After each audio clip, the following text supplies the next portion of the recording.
हे hi hello नमस्कार. कालच्या बिग बॉसच्या 4 फेब्रुवारीच्या एपिसोडमध्ये काय झालं हे आपण इथे डिस्कस करणार आहोत. तर संचालकाच्या एकमताने टीम ए ला विजयी घोषित करण्यात आलं. त्यातून रुचिता व दीपालीताई यांना ऑलरेडी कॅप्टन्सीच्या कंटेनरशिप मधून बाहेर काढलं गेलं होतं, म्हणून 4 लोक होते. त्यातून टीम बी ला अधिकार दिला गेला की 4 लोकांमधून 2 जणांना चॉईस करायचं.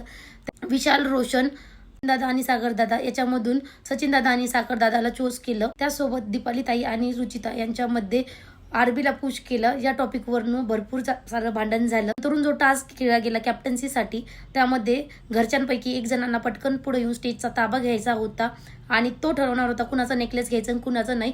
आणि जे 2 कंटेंडर होते त्यांना स्वतःचं बाकीच्या घरच्यांना सोबत घेऊन सी सेफचं नेकलेस बनवायचं होतं. त्याच्यात काही मोती टाकले होते थर्माकोलचे, ते क्रिएट करायचे. पहिला राऊंड सागर दादाने ओमकार मुळे जिंकला आणि दुसरा राऊंड करण मुळे सचिन दादा जिंकला. तर आज बघायला आवडेल की कोण कॅप्टन होईल. तुम्हाला काय वाटतं कोण कॅप्टन होईल कमेंट करून सांगा.